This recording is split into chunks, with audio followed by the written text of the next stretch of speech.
Hello, friends. Welcome back to another episode of Vital Descent. I'm your host, as always, Patrick McFarlane. This one is episode 286. The show notes may be found at vitaldescent.com/286. In this episode, we're going to be talking about one of my favorite books and another book by the same author that's not quite my favorite, but I still enjoyed. That is Agustina, Bazterrica. I probably am butchering that pronunciation. I looked it up. I listened to it. It fell out of my head soon after, and now I hit the record button because it has to happen. However, I don't have my copy of Tender is the Flesh because I loaned it out to my buddy Mark. Shout out Mark. And I kind of went back and forth on these ones because I haven't read Tender is the Flesh in over a year. And I was like, well, should I read it again before I do an episode on it? I decided no, because I don't know if I'll ever I will read it again eventually. I just don't know when that will be. However, I think I remember enough about it to do a review aided with a plot summary. So first, I'm going to be talking about The Unworthy, which is the newest book, and then be talking about Tender is the Flesh, which I believe is a masterpiece. It has one of the best endings out of any book that I've ever read, ever. I've said that several times. We'll get into it. Now, remember, this is a full spoiler review. So if you feel like you want to read these books, I'm going to be spoiling all of it. So pause this, read the book, and come back. I read The Unworthy in 24 hours. I think Tender is the Flesh can be read in a couple days, probably. Unless you sit down and read it cover to cover in, 3 or 4 hours. It might take you maybe 5 hours, depending on how fast you read.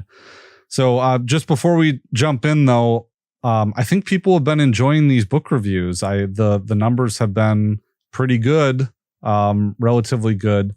So I do appreciate that. I hope you guys are enjoying it too. A lot of people like Never Let Me Go. I got some interaction on that.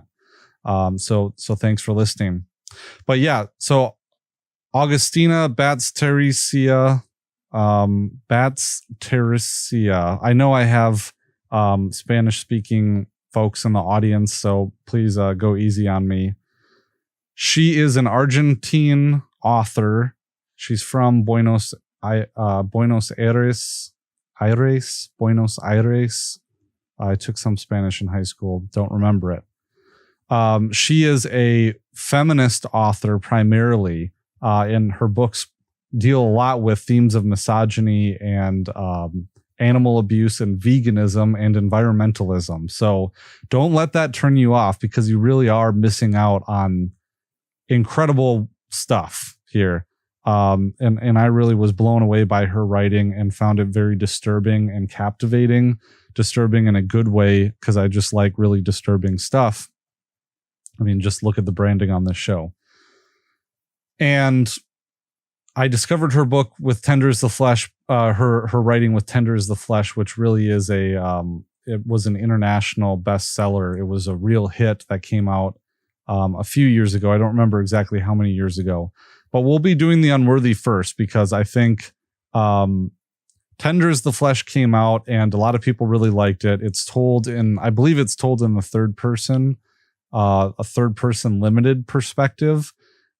A lot of people thought, you know how it is with like a good band where you really fall in love with their early albums and you want them just to remake the same album over and over and over again and stick to that same formula that you fell in love with.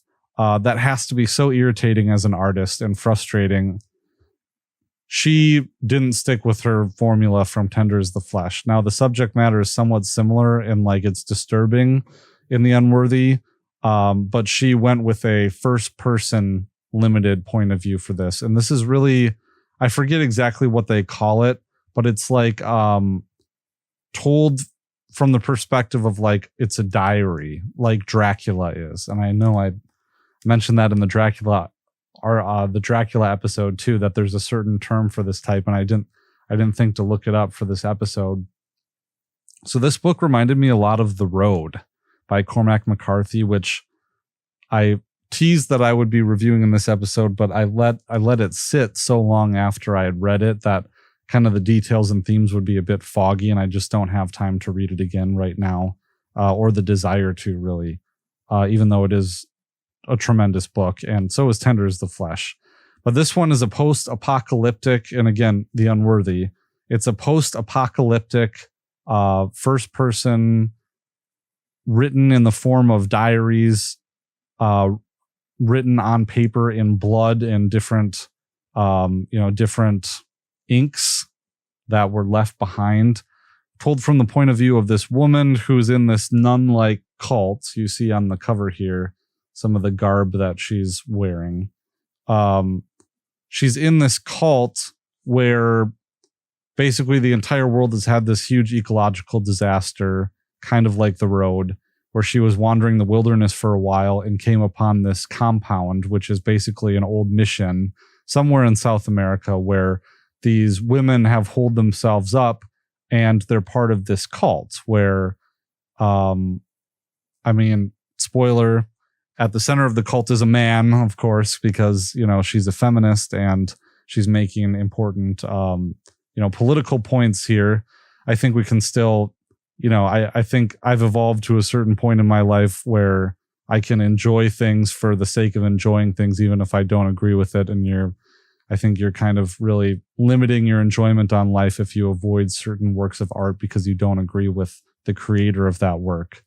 But I can also see where it's irritating and nauseating to the point, like, I will not read Margaret Atwood's, the whatever the fuck that book is. I'm just not coming to it.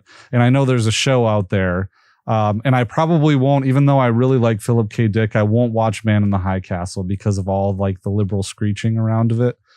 So, I guess I'm a little bit of a hypocrite, but I am kind of selective in what I choose to, what I take in and what I choose not to. The Handmaid's Tale, that's the name of Margaret Atwood's books. So if it's really like just too on the nose, I think that's the difference. Like if it's too on the nose, like Mickey 7, I talked about in the last episode, I won't really enjoy it. I turn that one off halfway through. But this one, just brutal. It's brutal in the sense that they're in this convent. There's a lot of like self-flagellation.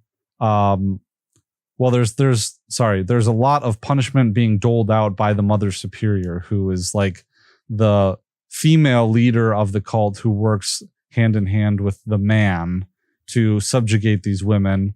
And they're basically, what they do is they try to survive. It's broken up into 2 different tiers, this little compound that they have. And I'm just gonna kind of read a plot summary of this so I don't really miss anything. So now the narrator, she's unnamed, but she's writing in secret in her windowless cell in this compound. The narrator has no memory of her life before the Sacred Sisterhood, which is what it's called. She basically was a wanderer in the wilderness and has like some kind of trauma-based amnesia. She's one of the unworthy, the lowest order of women in the convent just above the servants. So it's different tiers in the society. The unworthy are here and the servants are down here. The servants are people that are kind of like affected by whether it's radiation sickness or some kind of environmental ailment that they have like sores and stuff on their bodies. They are presided over by the tyrannical. So the unworthy are presided over by the tyrannical superior sister who inflicts sadistic punishments on anyone who steps out of line. The narrator, like all the unworthy, aspires to ascend to the rank of chosen or enlightened. So there's chosen or enlightened. The enlightened are kept locked away to commune with God and keep the sisterhood safe from the toxins and chaos in the outside world. Only the superior sister and him, the leader of the sisterhood, whom the unworthy are not allowed to see, have access to them, which would be the enlightened and the chosen. The chosen are mutilated women who have had their ability to see, hear, or speak destroyed to better receive and impart holy messages. To become pure enough to become chosen or enlightened, the unworthy must offer gruesome self-sacrifices. There's also much competition between the women, and the weaker face brutality at the hands of the superior sister and the other unworthy. Now, reading that summary, I realized that this sounds a little fucking lame, right? But If you're in it, like as you're reading it, it is kind of confusing because she, the writing style is just very like kind of convoluted. Like there's some things that are like crossed out. If you're watching the video version, I'm just showing the book. There's some things that are crossed out, but basically a lot of it is like this I don't know if I would say a disassociated journal writing, but I think a lot of it is like someone whose personality has been kind of fractured. Not in like not in like an MK Ultra kind of way, or like satanic ritual abuse or something like that, but just someone who's just been kind of shattered by their experiences. The Enlightened, I'm reading now from page 12. The Enlightened said we had to keep making sacrifices, otherwise the air would become petrified and we'd die like fossils in the haze. We trust their messages because they possess all three of the Chosen's virtues. They're emissaries of the light. That's why they have the minor saints' ethereal voices, the full aura's prophetic vision, and the diaphanous spirit's perfect pitch. They're mediators between us and the ancestral divinity, the hidden God who has always existed, who predates the gods created by men. So a lot of this kind of reads like this insane ranting and rambling. And for some of like the hierarchy of how this society is, this cult is like set up, not gonna lie, I kind of toned it out a little bit just to get through it. And there was like within the first 20 or 30 pages, I was like, am I going to DNF this? And I kind of thought about it, but I was like, no, I'll give it a chance and just kind of see where it goes. But the brutality is what attracts me to it, and kind of what kept me reading, is because, I mean, it's like, well, is this I know that there's something here because from Tender is the Flesh, I know that she has the skill and she's interesting enough to really craft this narrative that I will be satisfied with at the end. So continuing with the summary, writing is risky for the narrator. If the superior sister were to discover her diary, she would be severely punished, but she feels compelled to record her story and try to remember who she was before the sisterhood. Little by little, her memories return, although some of them, like the death of Circe, are so painful that the narrator struggles to write them down. Now, again, this first paragraph of this plot summary that I didn't set up the screen share yet. The first paragraph of this plot summary kind of describes that this main narrator grew up during a time of ecological collapse and associated civil unrest. She had a loving mother who shared her love of books, and this is the story that kind of ekes out as the book progresses. She had a loving mother who shared her love of books and critical thinking, but died when the narrator was a young girl. Left alone, the narrator joined a band of teenagers who called themselves the Tarantula Kids. For a while, they were a family scavenging for food and reading aloud around a fire at night. However, adults murdered the narrator's friends, and she was alone until she befriended Circe, a cat. Could be pronouncing that wrong. Sorry. Circe, C-I-R-C-E. Circe and the narrator slowly established trust and reliance on one another, sharing anything they could find to eat. When Circe and the narrator were attacked by a group of men, they raped the narrator and killed Circe. Devastated, the narrator buried her friend and wandered aimlessly, struggling to find food or water in the ravaged world. Eventually, she came to the house of the Sacred Sisterhood.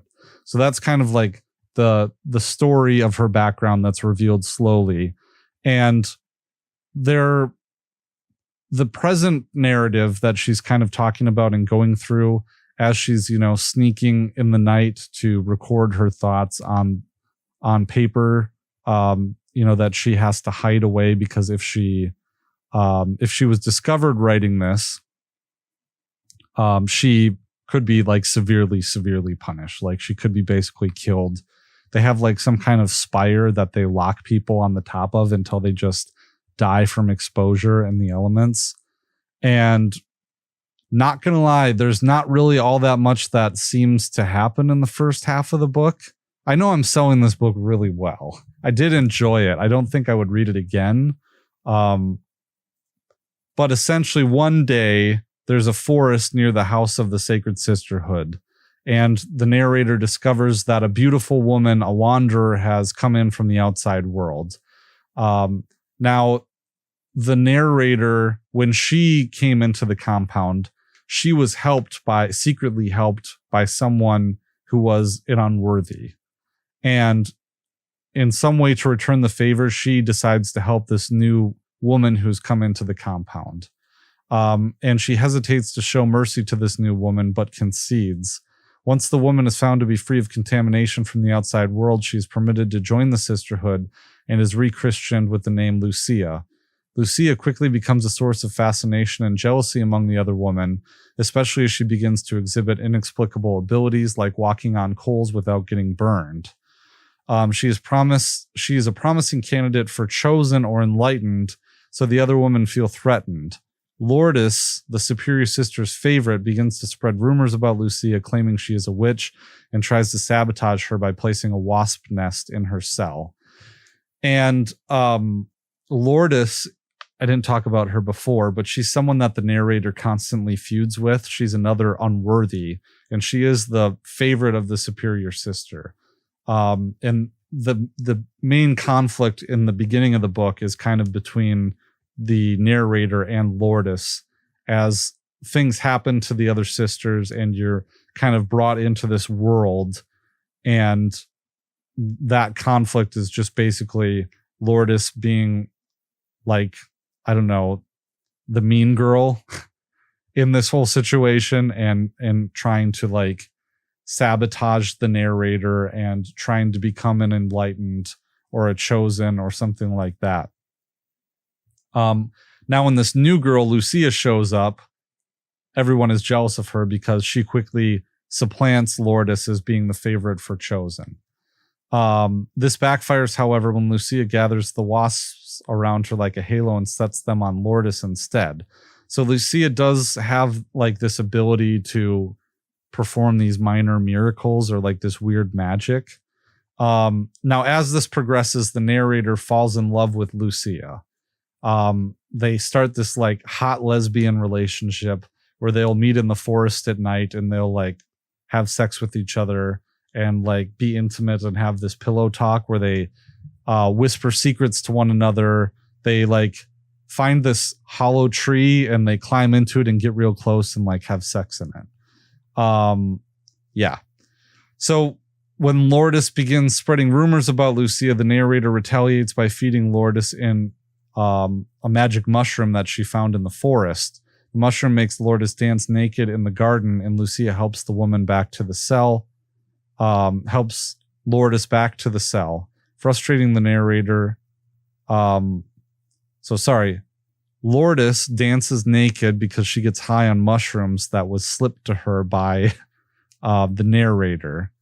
And instead of letting her be embarrassed or like punished for what she did by dancing naked in the forest, Lucia comes to help her and helps her back into her cell, which frustrates the narrator and makes her admire Lucia's capacity for mercy.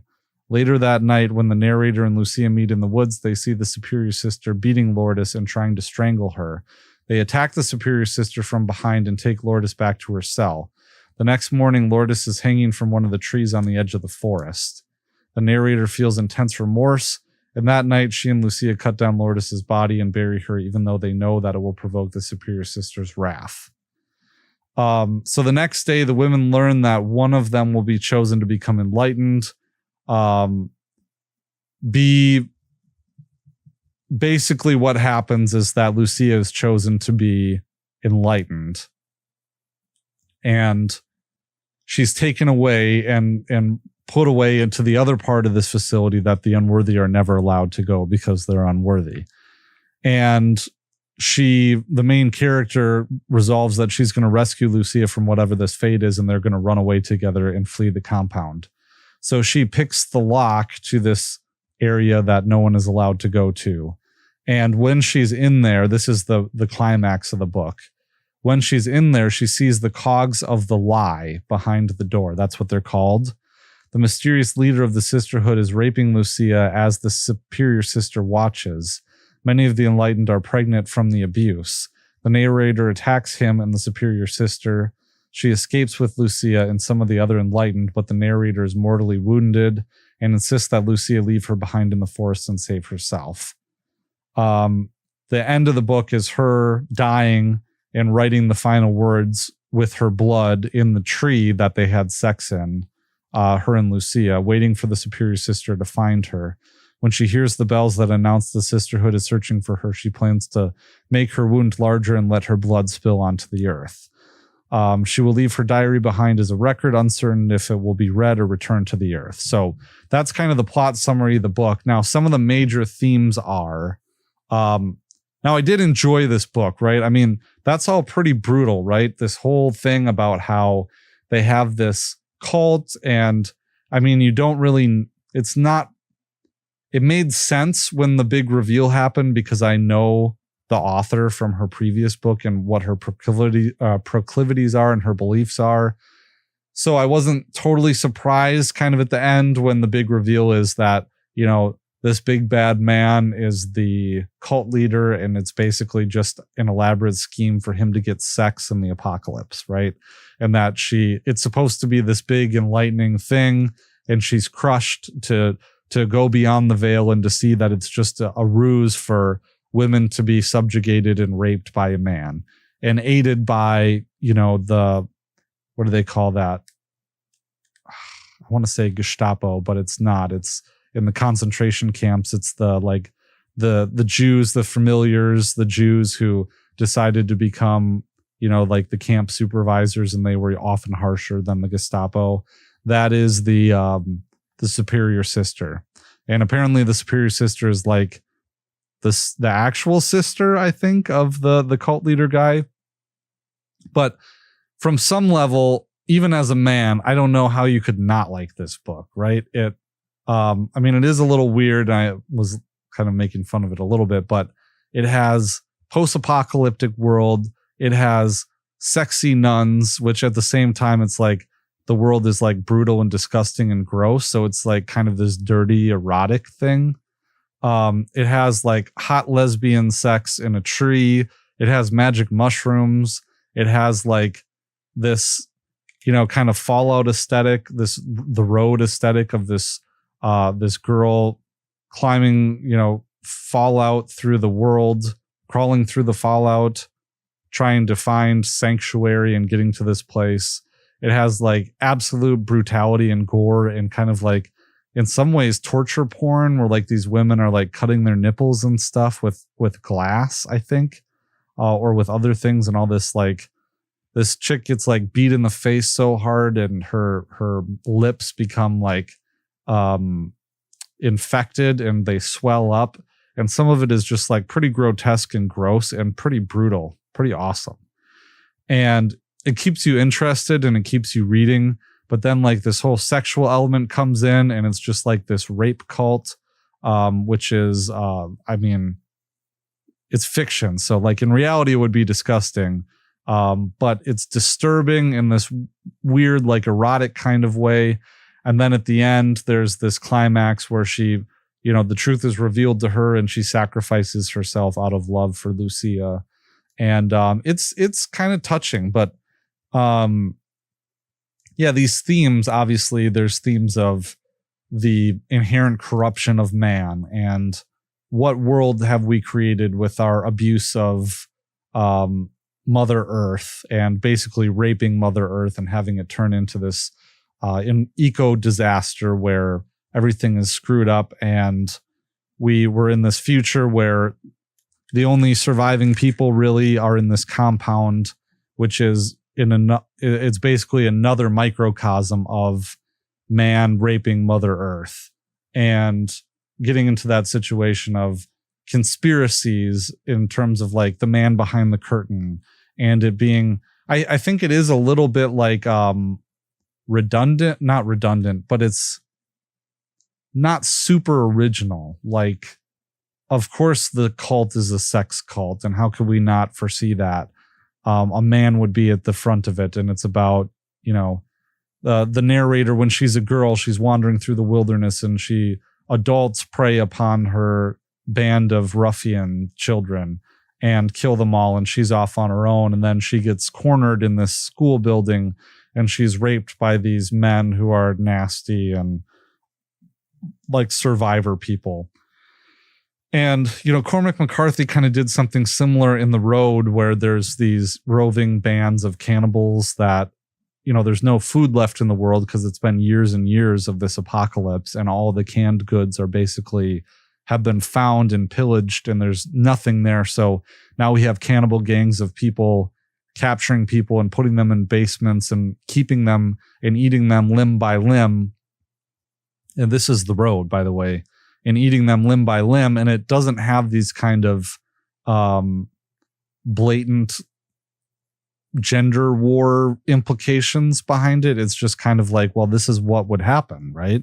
And these are two very different books. And one, I think that in The Unworthy, she's trying to, I think, make more of a point, a political point, whereas I think Cormac McCarthy is really exploring like the nature of mankind without a preconceived agenda, but really trying to explore those parts about, raising a child, bringing a child into this world, trying to give them the tools to exist beyond your support and beyond, your lifespan, knowing that you're going to pass away at some point and leave them in this world. And I think that's a fundamentally a stronger point than trying to present kind of a politicized narrative. I really don't think that Cormac McCarthy was really trying to say anything much political in The Road. But in this one, it definitely is. Now, I don't think it's bad. I don't think it makes it a lesser work per se, just because it is politicized. There's, those other environmentalist theme, but there's also the feminist theme in it. And I didn't catch, there might be a little bit of veganist theme in it, maybe. I'm not really sure. But all in all, I would read it. I think I gave it a 4 out of 5 on the story graph. Remember, that's the Goodreads alternative. I think I gave it a 4.5, whereas I gave Tender is the Flesh a 5 out of 5. And I'll kind of transition into talking about that next, very soon here. But yeah, I gave it like a 4.5 out of 5. Now that I'm kind of thinking about it, I would give it a 4.25 out of 5. And I think it's a great book. I love this author. I'm not going to say her name again and butcher it. I think it's a great accomplishment for her. It's hard to follow up your first international bestseller book. That's got to be like a huge amount of pressure on her to come up with like the greatest hits, and to revisit that and to follow it up with something that people are going to like. Of course, you're going to have a large segment of your audience that's disappointed that it's kind of a different book, that it doesn't.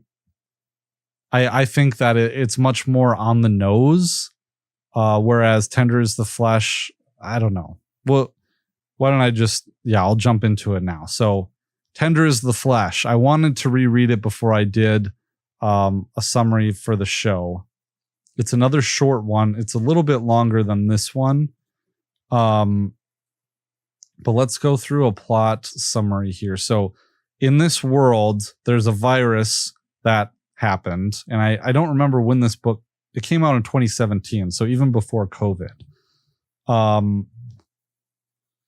Basically, a virus makes it unsafe for people to eat or interact with animals. And much of the world's animal population has been exterminated at that point.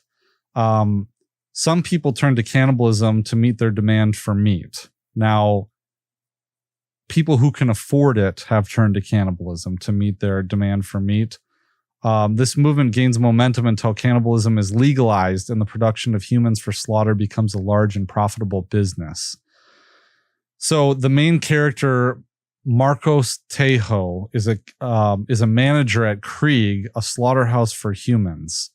Tejo's father has dementia and lives in an expensive nursing home, but Marcos is uniquely positioned because his father was a butcher growing up and he worked at his father's butcher shop. So Marcos doesn't particularly enjoy his job as being a human butcher, essentially a human butcher slaughterhouse manager. But the job pays really well, and the main Marcos's father has dementia and is living in that expensive nursing home, so he has to pay for it somehow. Tejo visits his father frequently, but his sister Marissa never does. So there's this kind of, first of all, the main character is a man, different than the Unworthy, and he is taking care of his ailing father where his sister will not. Meanwhile, Tejo's wife, Cecilia, currently lives with her mother following the death of her and Tejo's newborn child. So they're estranged. They're not broken up, but they're estranged, and he's living alone in their house that they have together. Now, at the beginning of the book, there's really intense descriptions of how this whole cannibalism process goes, like that goes in detail. And a lot of it is like incredibly disturbing and just delicious from my point of view, because I really like this kind of fucked up stuff. It describes it reminds me of like a cattle decapitation album. I don't know. Most of you probably aren't familiar with cattle decapitation, but they're this like vegan grindcore band that kind of like grindcore death metal band that they sing a lot of themes of like role reversal, like if humans treated other humans like we treat animals. And it's really kind of gross, disgusting sounding music that is just like, mwah, it's incredible. Like this book. So at the basically these human cattle are bred from birth as special meat is what they're called. They are treated like cattle. They're shaved completely, like they're hairless. They're dumb in the sense that they can't communicate. They've been raised in isolation. They haven't been educated. Their vocal cords are removed so that they can't communicate or talk to each other. They're just basically human animals as much as you can, like as much as they can be. And I think it's because to remove that kind of human association with them so that they can be bred for slaughter. And a lot of them are fixed, and males are castrated except for the breeding males. And there's all of this detail that kind of goes into this lore of how this has been arranged. And it's really disturbing and awesome. So over a few days, Tejo visits various clients and suppliers. This is kind of how the book starts, including a tannery, a breeding center, and butcher shops. Tejo has a long-running sexual relationship with a butcher, Spanel, who used to work at Tejo's father's meat plant. Their trysts provide momentary escape from their morally dubious work. So they have these rendezvous where they hook up. And it's kind of described that Tejo has been essentially raped by this woman throughout his childhood. And that she's kind of like this oafish, brutal woman who, I don't know, just makes me think of like she's a chain smoker, if I recall correctly, and she's just kind of this like disgusting, brutish kind of woman who is a butcher, and they like have sex on the butcher table back because now she's evolved into being a human meat butcher, where she used to be like, before all this happened, she was a regular butcher. And they have like sex on the butcher table where has sliced up humans and stuff. Pretty cool.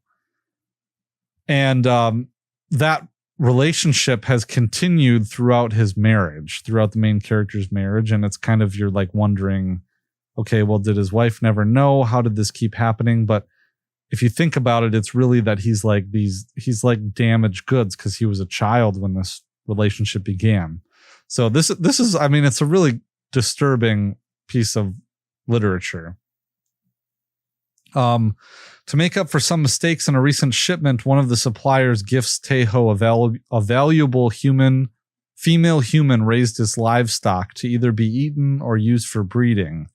Tejo, who stopped eating meat after the death of his son, keeps her in his barn.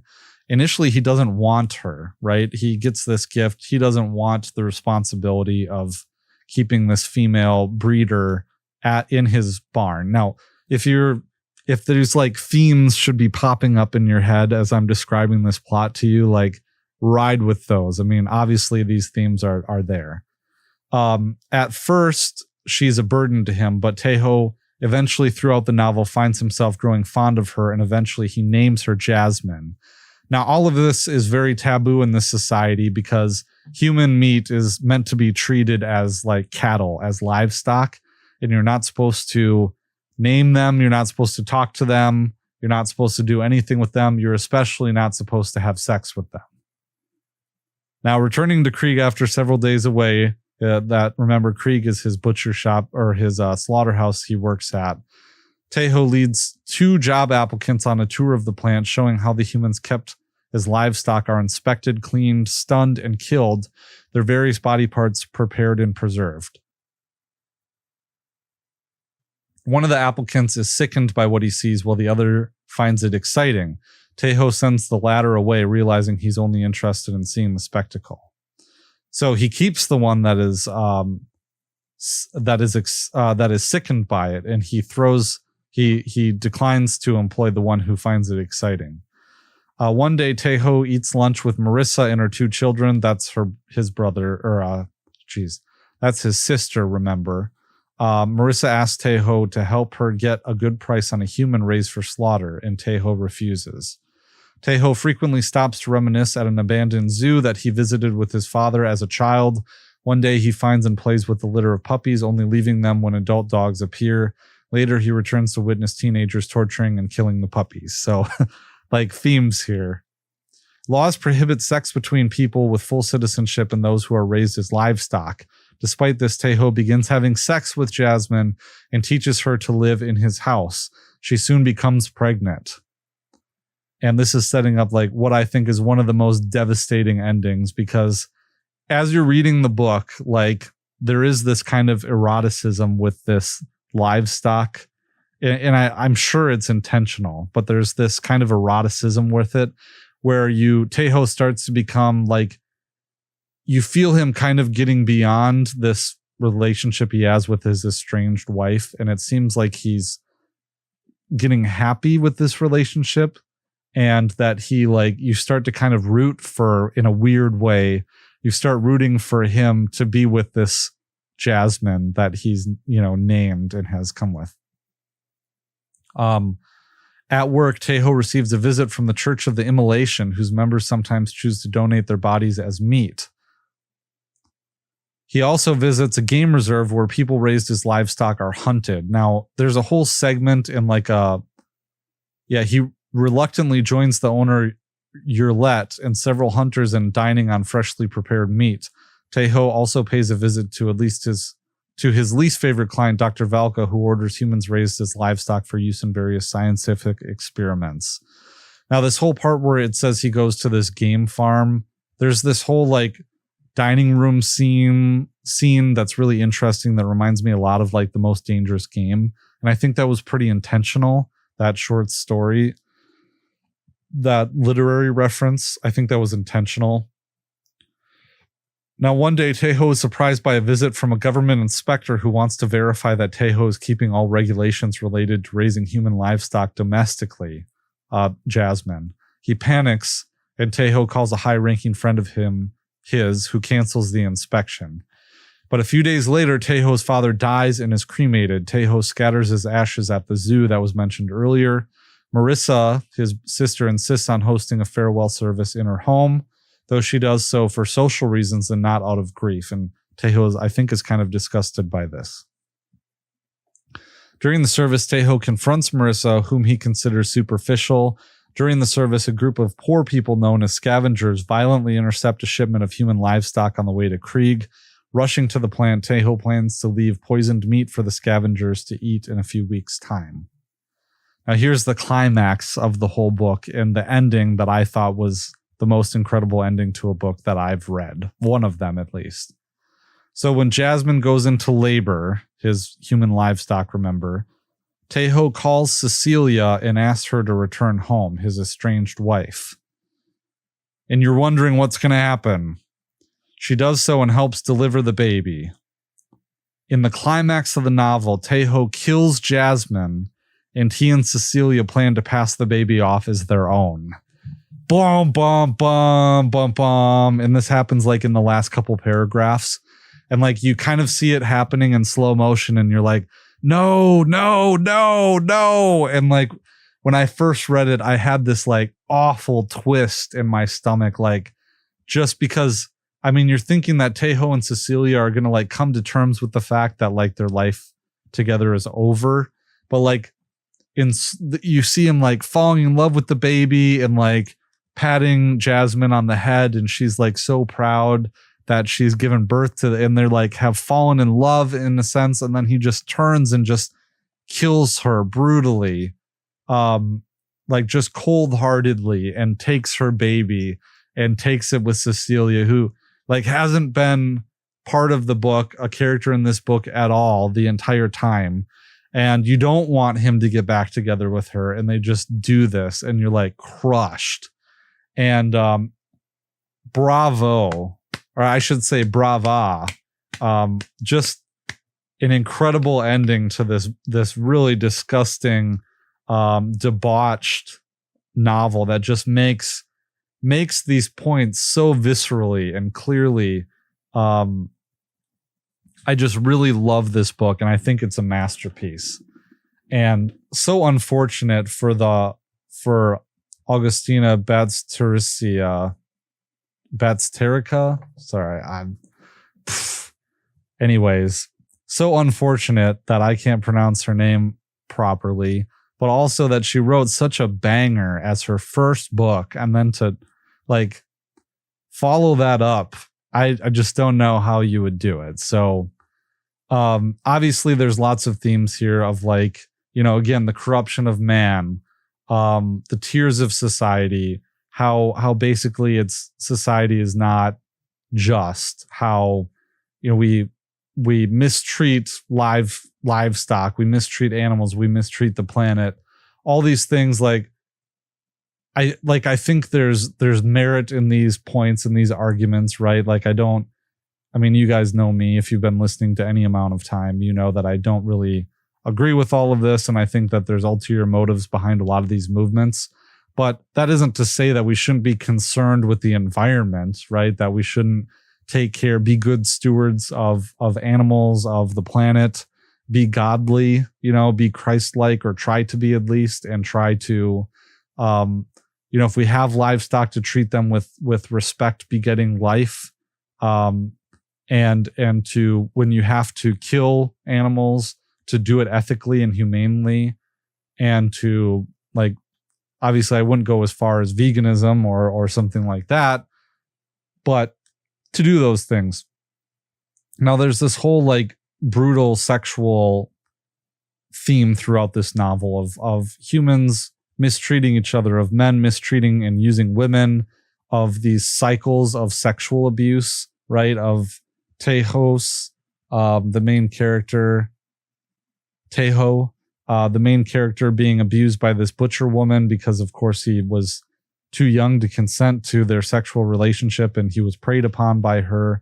And then he keeps revisiting his abuse, and obviously, as he's an older man, he comes to enjoy it and like voluntarily goes to these hookups with this like disgusting, brutish kind of woman. But all these other themes of like, it reminded me of Children of Men too, with the couple being estranged and having a child that died.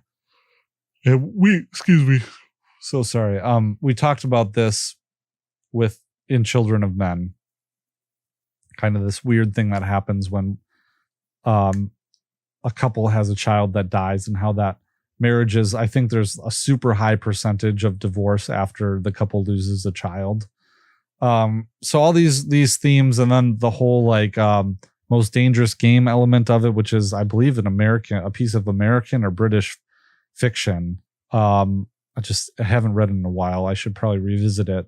But I thought, yeah, it was so fun, such a fun read, a disturbing read, and one that is novel in its originality.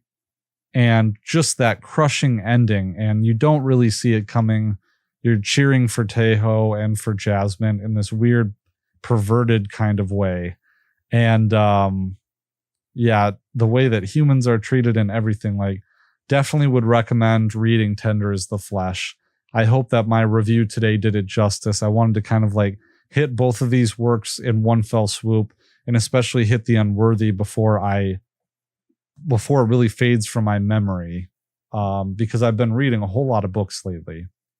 And I wanted to show you a few of the books that I have read recently, and I think I did this in a last episode, but Children of Men we did on the show.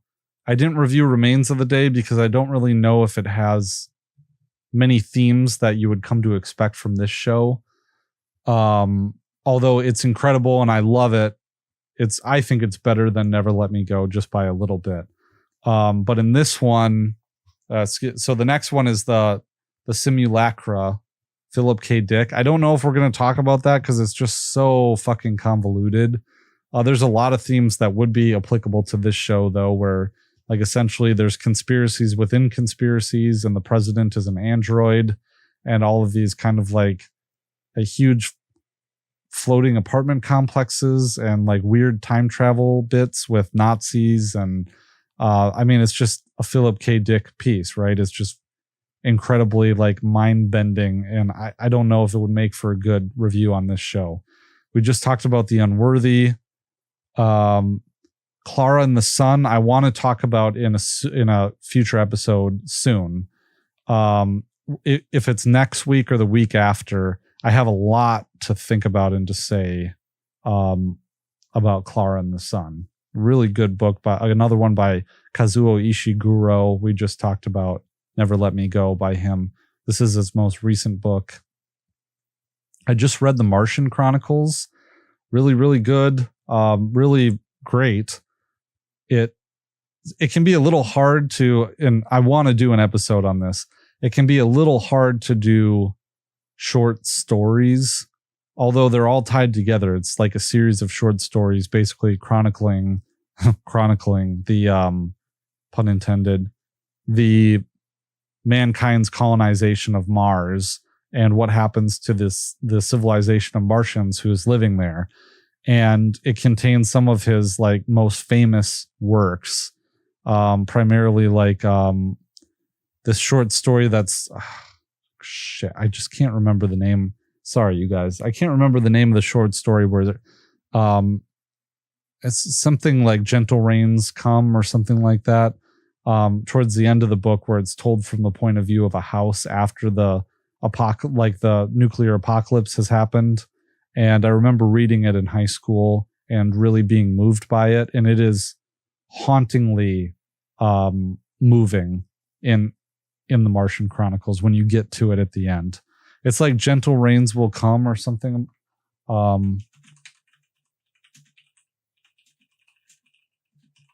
Gentle Rains Will Come or something like that.